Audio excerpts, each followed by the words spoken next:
प्रेम से बोलिए छठी माता की जय।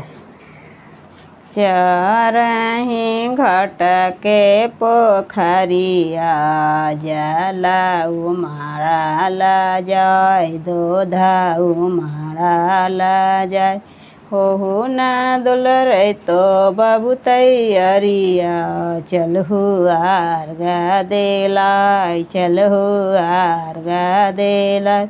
ओढ़ू ना दुलर तो मैया चादरिया, चलहु आर्गा देलाय, चलहु आर्गा देलाय।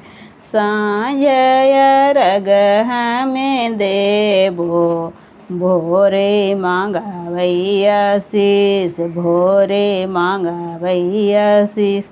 पाँच पुतर एक धिया, धिया मांगावै जरूर, धिया मांगावै जरूर। चरही घाट के पोखरिया जल उमड़ाला जाय, दूध उमड़ाला जाय।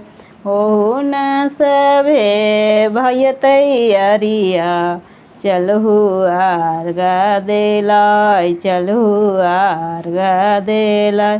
ओढ़ू ना दुलर तो मम्मी चादरिया, चलहु आर्गा देलाय, चलहु आर्गा देलाय। सांझ अरग हमें देबो, भोरे मांगाबो आशीष, भोरे मांगाबो आशीष। पाँच पुतर एक धिया, धिया मांगाबो जरूर, धिया मांगाबो जरूर। चरही घाट के पोखरिया जला उमड़ाला जाय, दूध उमड़ाला जाय।